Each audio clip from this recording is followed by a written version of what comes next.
Good evening, everyone. Good evening. Good evening. Welcome to another, I guess, spotlight feature with Kimberly Dixon on the Collaboration Culture podcast, which is also in partnership with the Praying SheE.O. So, this is the Praying SheE.O podcast as well. So, I am your host. I'm the founder and visionary of the Praying SheE.O, which is the ministry side of Beauty 180 Inc. nonprofit. The Praying SheE.O has been in existence since 2016, and we are women who have declared that we will put God first in our businesses, at the helm of our businesses, as the CEO of our businesses in collaboration with God. And so that is our clear, simple declaration. And then we come together in sisterhood and love on one another monthly, multiple times during the month, but we try to come together physically and or virtually at least once per month. We do a lot of collaboration, just a lot of loving on each other. And so this month, Women's History Month, and by the way, happy International Women's Day, officially March. I'm sorry, I'm all the way in May. March the 8th. It is official. So love on a sister today. Smile at a woman. Reach out to a friend, a sister friend, and just let them know you love them on this day where we celebrate.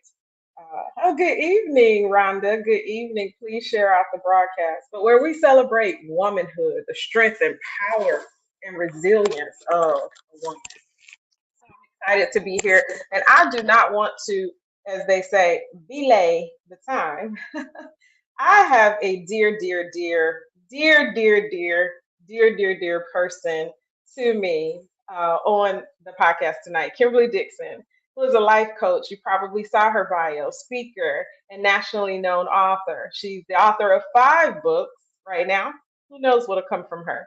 4 self-published titles focus on helping those with chronic knee pain live their best life. And then her 5th title, Can These Bones Live Again?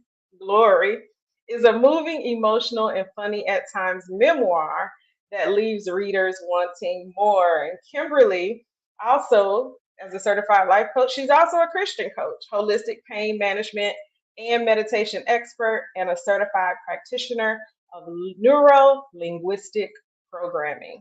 She's an avid gardener. We're looking forward to talking about all of this, who shares her passion for God and gardening via Facebook Live and YouTube. So if you haven't, we're going to be sharing the information. So if you haven't been following her, you don't know who she is, and especially if you're interested in gardening, we want to make sure you get all of the information so you can follow her. She is also a licensed, she is passionate about helping children in foster care and is also a licensed foster parent. So we are excited to introduce to you and reintroduce to some of you Kimberly Dixon. Thank you. Thank you so much for having me on, Kimberly. It is an honor and a pleasure to be here on tonight. Happy International Women's Day to you and everyone that's watching and who will watch the broadcast. I am so overjoyed to be here with you on this evening. Yes, so overjoyed to have you. This is Women's History Month, and so I wanted to be sure to spotlight so many of the women in my life who have really truly made a difference, but specifically those in the Praying CEO. So, did I miss anything in sharing about you? What's something that I didn't share that you would like to share with those who are watching?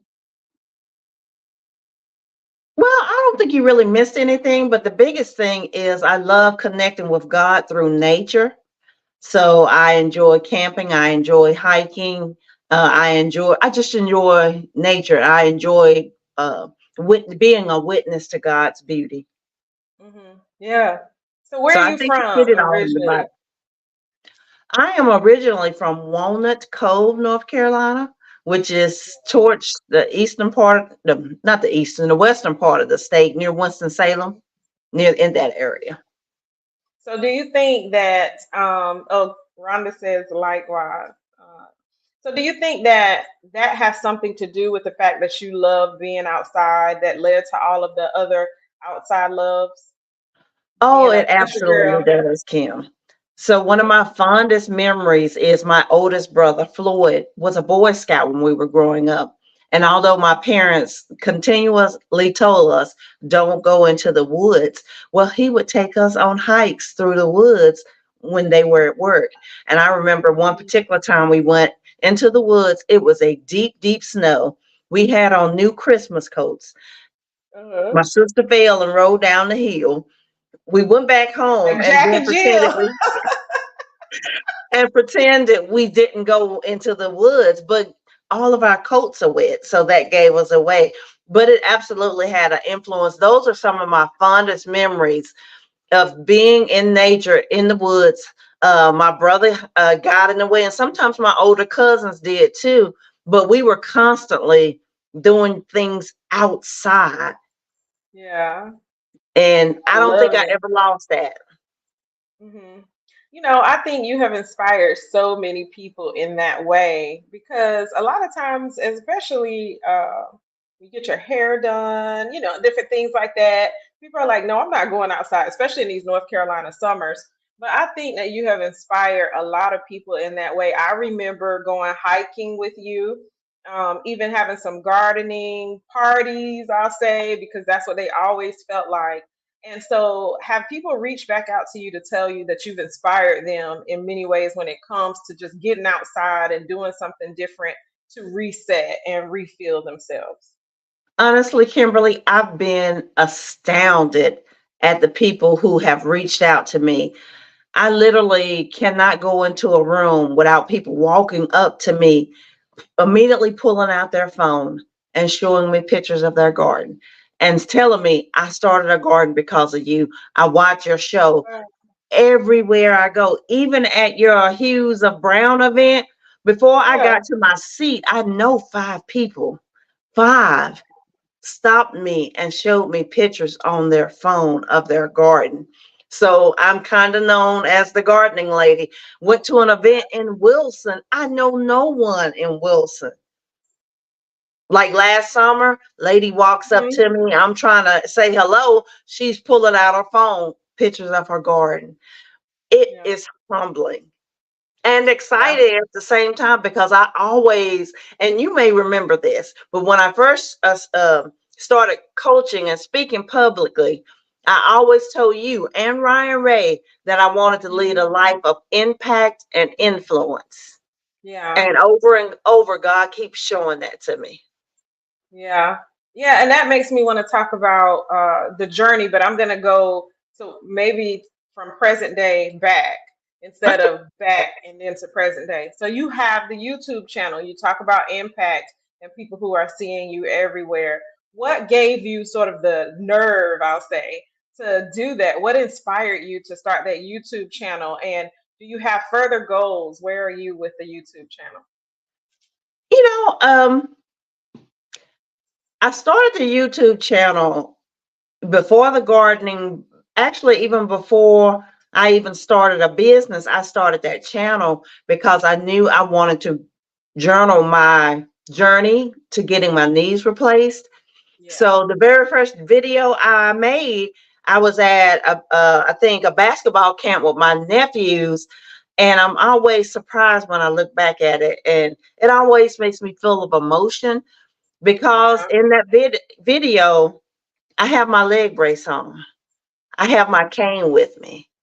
And although those days are behind me, just to think back to the life that I used to live versus the life that I I live now and that I can Yeah. live, it's Yeah. humbling. And it makes me full of gratitude. I don't think a day goes by without me being grateful and thankful for the journey, how far God has brought me in the journey. It was a long one, but it gave me it gave me it gave me so much. Yeah. Yeah. And that's why I wanted to start there and back into that. So let's talk a little bit about that journey. How did it shape you into being who you became as a life coach and who you are as a person who influences and impacts others? That story of having a disability as a child and some of the things that you had to endure to now? Well, I think, well, again, it made me grateful and thankful, but it also taught me, one, how to be an advocate for myself, but it also taught me how to practice grace towards myself, because there were so many things that I couldn't do that I wanted to do. And in the very beginning, I was hard on myself. Mm-hmm. And I honestly, Kimberly, I think at that stage of my life, because I was so young, I was a Mm-hmm. young woman with a cane and a leg brace. I tried to back out of life. But luckily, I had some really great friends in my life who wouldn't let me.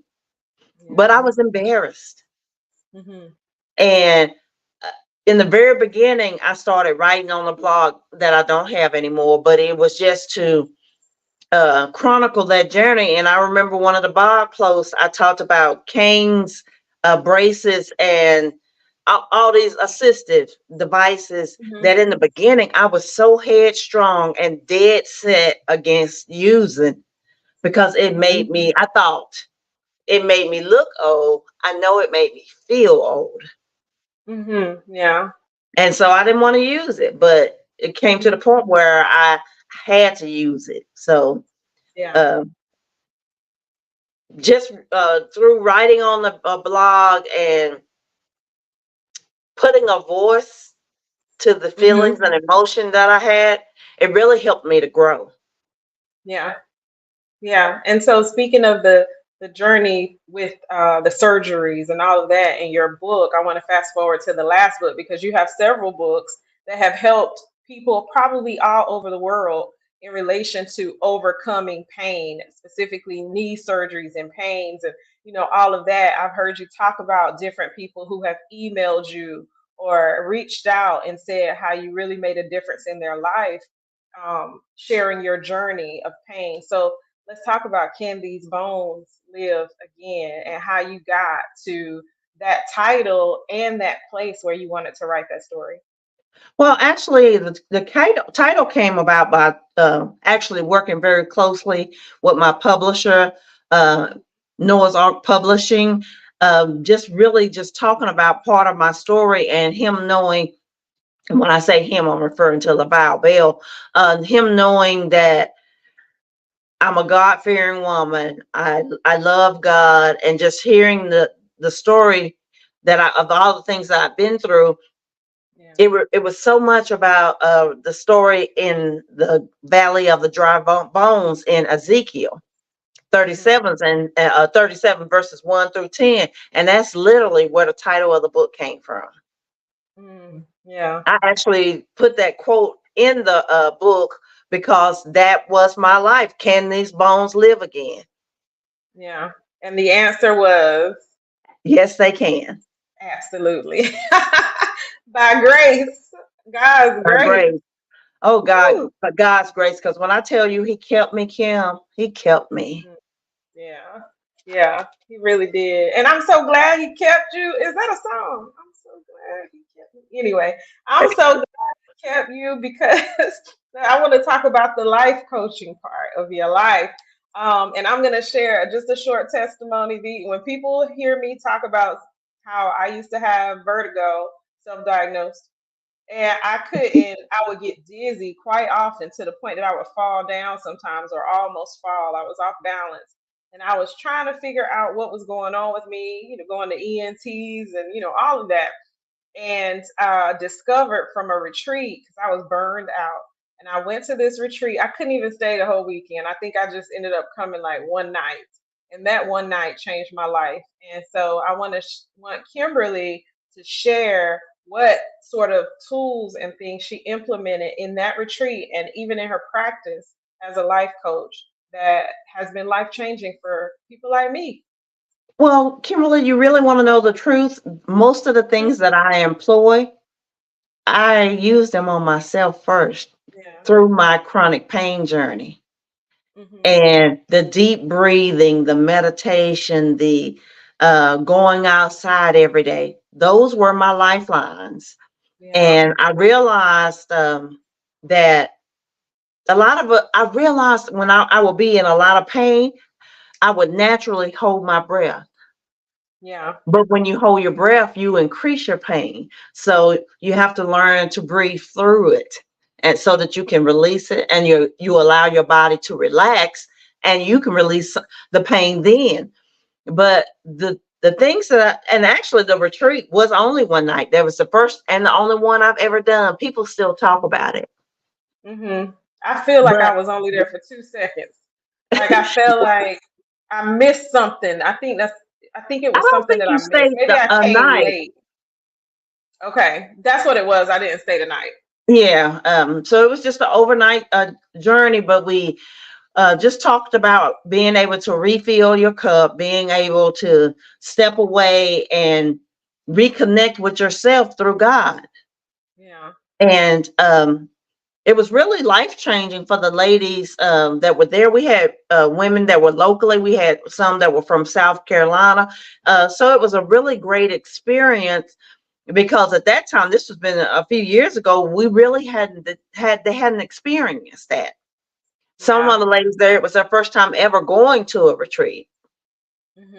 Yeah. So it was a It really was just an powerful. opportunity for us to commune together and for us to talk about and share breathing and do some meditation together and to, just spend some time focusing on our inner peace. Yeah. Yeah. Because so many of us we're actually really kind of afraid of the word meditation because of the connotation that it has Mhm. on TV and in society as being something that is just Eastern um, medicine or Eastern religion when it's not. Yeah. It's like, Well, I mean, it's in the Bible that you meditate and pray on the Word of God. But I think people, you hear something in one specific space, and that's what you assimilate, and absolutely. that's a distraction. It's just Absolutely, that's the truth. Because when I first started using deep breathing, I was already saved by that point, and I was Mhm. concerned because I didn't want to practice something that would offend God. So I delved deep into the scriptures and looked for stuff specifically on meditating. But when I saw meditate on Him day and night, and that was all. That was all I needed to see. Yeah, So from then yeah, on, I just whenever I was in that space of a meditating, I didn't hum or chant or do anything like that. Um, I did words of adoration to God, or hmm just simply practice peace, and I practice yeah, being quiet yeah. because when we're quiet, that's when we hear the most from God. Truly here. Yeah, yep. Quiet, open, in a space to meditate, praying, worshiping. To truly. Absolutely. All of the So, above. I found myself in such a deep place that when I came out, I actually had tears streaming down my face that and was didn't know why. But it was that in was that some deep good place time. of worship. Yeah, yeah. And so, with that being said, we've talked about the book, we've talked about the YouTube. I want to wrap up in a few minutes, not right now, but with talking about the gardening, because to me, that is a space of peace for so many too. I know it is for myself. Before I was talking about how I was having issues, I didn't mention, but Kimberly did, that I was having issues because I wasn't breathing deeply. And so another space of peace that Kimberly has created is in the garden. So we're going to talk about that in a second. But since we were talking about worship and spending time with God, Kimberly is an intercessor in the Praying SheE.O, and I want her to share anything that she would like to share about the Praying SheE.O. But Kimberly was like the first Praying SheE.O outside of me. She was like one of the first. In 2016, when I was being led to start this group, I was also being led to start a nonprofit that really supported women who are disenfranchised. And I had my first big event, which was a tea. And the proceeds went to a nonprofit that supported women who are victims of domestic violence. And I asked Kimberly to pray. And I don't think we had known each other that long. I don't know that I ever heard her pray. I knew that she loved the Lord, but God had put her on my heart to lead us in prayer. And she said yes. So Kimberly was like one of the first original praying CEOs without a title. So share with us a little bit about your time here in the praying CEO. Anything you'd like to share? And you're absolutely right. Prior to that event, I had never prayed in public before. I don't think I may have prayed at my church, but never in a platform on a platform such as that. But when I first started attending the praying CEO, I was in a place of heartbreak, and Hmm. I needed some spiritual mothering. Hmm. So I got that from Miss Cynthia White, from your mom, Miss Pam, and so many other women that just really loved on me in a place of uh, as a spiritual mother that really helped me to move forward in life because I was Hmm. stuck. Hmm. So attending the breakfasts that we you would have, it I was almost hungry for it. But looking back, I can see how much I have grown spiritually, and where now I'm comfortable praying. In the very beginning, when you asked me to pray at that event, I was stunned and shocked. I was like, she wants me to pray, and my thought was, why? But you said Hmm. God laid it on your heart, and that's one thing that I've always been careful to do is to be obedient to God. So there have Yeah. been times that He has told me to do things, or when someone else has told me to do something. When it's Him, I'm gonna do it, even when I am uncomfortable. Yeah. Absolutely. That's that obedience, that listening, acting after you listen. Absolutely. Did you have anything else to say about that? The Prayer CEO is such a powerful group. Uh,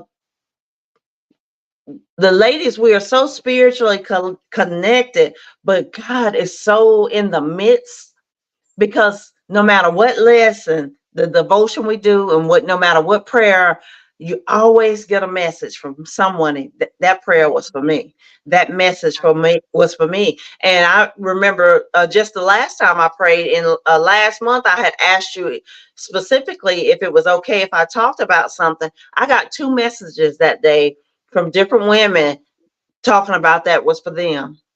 So I love the way God is in the midst of this, and He's healing people, and He's shining light in dark places, because, darkness is simply the absence of light. But if you are that light and I'm that light, then we're putting light in dark places. That's right. That's so And good. I love that. And I also love that the group is such a strong group of sisters that support each other. Now, I've been through some trying times over the last couple of years. My father passed away. You guys were there to support me. You were calling me when I was laying in bed at my brother's house, crying when my father had just passed away. You were the first person that called me. Oh wow. I have not forgotten that. And what you told me that night was like, Kimberly, I want you to remember to breathe in more God. And that's what I did that night. Wow. I laid there and I breathed in more God until I could feel my nerves stop running. Because Mm. I could not imagine my life without my dad. Because I'm the youngest girl, and my siblings still say I'm a little bit spoiled, not in a materialistic kind of way, but spoiled in the fact that you're a baby girl and loved on. And I Hmm. am. I'm 53 and I'm still that spoiled, yeah, baby sister. But your call that night, but the sisterhood that the praying SheEOs have is just astounding. Um, I can give you countless, just one instance after another, when somebody said something, somebody did something that was precisely the word that I needed in that moment. I showed up at an event in December, kind of in a funk, because we have Hmm. those. I was like, I am the joyful living life coach, and joy resides on the inside of me. But sometimes life can knock the wind out of you. And I Yeah. showed up at that event kind of begrudgingly, didn't want to go, but I'm a person, I keep my word. When I say I'm going to do something, I do it. So I Yeah. went. And that night, I had an opportunity to hear Prophetess Tanika I don't know her last name. I know her Facebook name, Tanika Speaks. Martin. Yeah. That's good. Tanika Speaks is good. And we had the most wonderful conversation after she did her part in the program. And but I can name countless times when Rhonda has shown up for me. Jocelyn has shown up from you over and over and over again. Even when we have not told people there's something that you need to show up for, somebody just shows up. God just Mhm. put somebody there to prop you up, to support you, to hold you, to hug you when you need to be held. That's Wow, major. That is so major. So in the praying CEOs, we are supporting women business owners and even women who are not business owners. We, as the intercessors, are propping them up, but we are also being propped up yeah. by the other ladies that are in the group, that are leading the group, that are praying in the group. They're so powerful. Those It is are some powerful women. yeah, and you are part of those. It's a powerful mornings, powerful mornings, and speaking of peace, in the garden is a place of peace for so many. They can meet you as you meet God, and whether it's virtual or people come in person and you have tea with them and conversation. Can you share with us about In the Garden? We know you love gardening, but can you share a little bit of the story of In the Garden and even some things you have coming up? Because I'm excited about You know, God is such a big part of my life that it's hard to separate what I'm doing from Him. Because in the Garden of Joyful Living, all God. I was that. still living in the apartment at the time, and I was sitting on the patio one morning. I'm already a life coach and speaker and author, but I'm sitting outside having my morning coffee as I did every morning, sitting out there with my tomato plants, my flowers, and it was just a few things because it's on a patio at an apartment. And God says, turn your camera on. And being I was like, for what? He's like, just turn your camera on.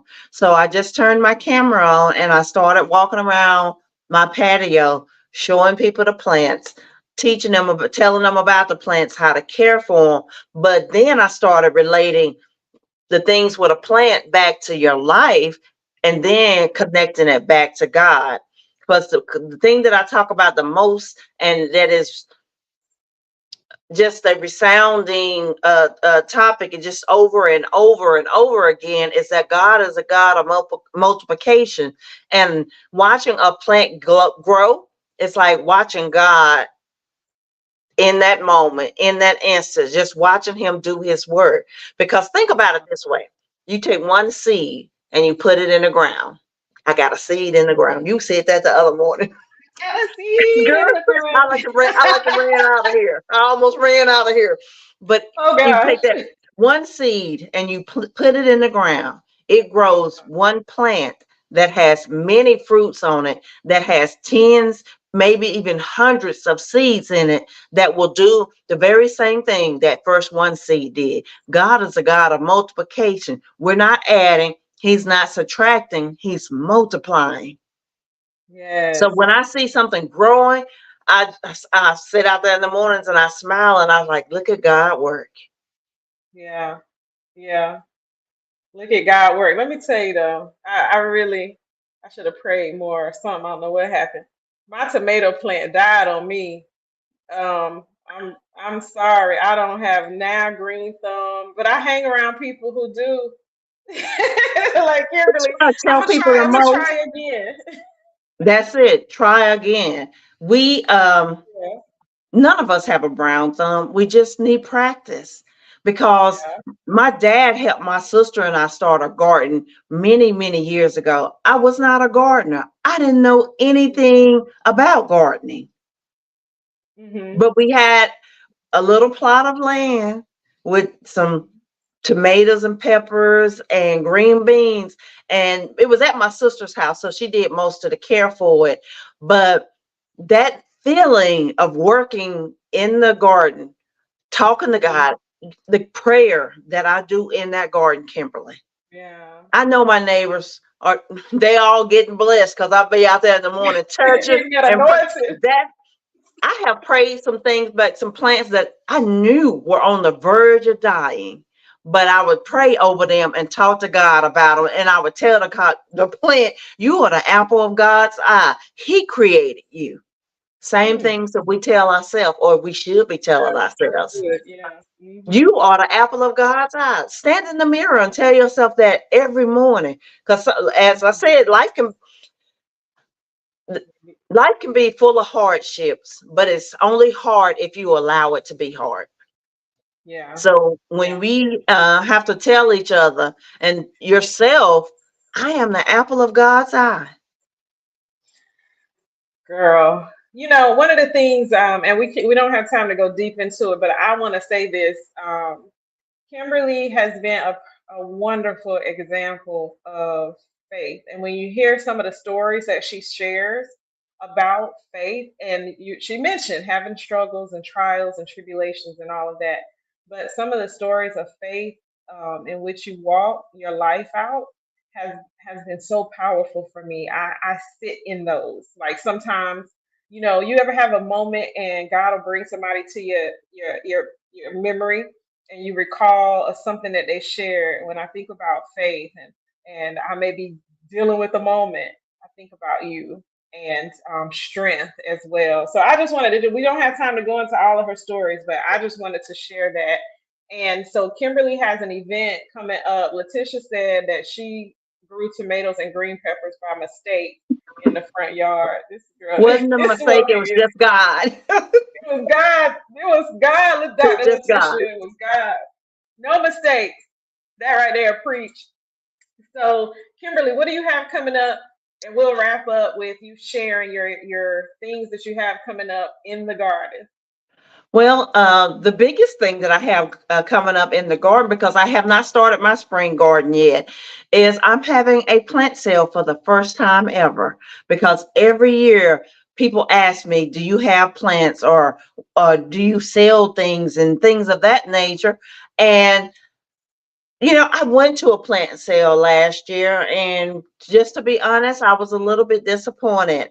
So I was like, I can do this, and I can give the people something that is worthy of them paying for it, and I could do it for less than what the big box and the nurseries are doing for. Not to throw any shade at anybody because it's a business, it's a store, but I Yeah. got into gardening because I enjoy um, being able to share what I grow with other people Hmm. and to be able to teach people how to be more sustainable for themselves and their family so that you don't have to depend on a grocery store for a tomato, a green pepper, onions, garlic, all of that stuff.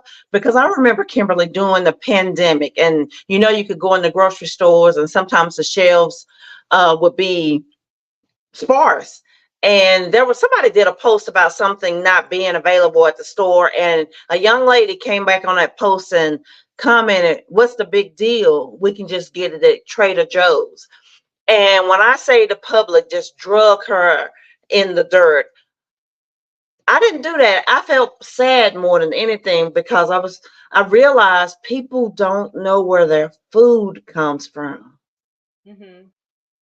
And Yeah. so that was one of the things that made me passionate about teaching people about being able to grow your own food. That stuff didn't just magically appear. Somebody nurtured those plants. But the beauty of Yes. growing your own is you know what's been done to it. It doesn't have any wax sprayed on it. It doesn't have any chemicals on it. None of those things that are bad for your body. So it just teaches you how to be more sustainable and more aware of what you are taking in. Yeah. Yeah, and I'm so excited about the event. If you all follow Kimberly's page, where else can we find it? If you follow her page, I know that it's posted there. I'll share it. But if anybody is interested in that plant sale, then So the plant you can sale follow the is instructions. Yeah, I'm going to be sharing it on social media, and I actually shared it for the first time today, and I'll be sharing it in some local business groups and community groups. But the sale is March the 29th and 30th, excuse me. That's Good Friday and the Saturday before Easter, because I know a lot of people plant on Easter Monday, and Mhm. spring is in March this year. So a lot of people get their planting done on that Monday because that's a good time when they're not working. Some, not all. So I thought that would be a perfect weekend to really just have a few things here at my home. I started some seeds.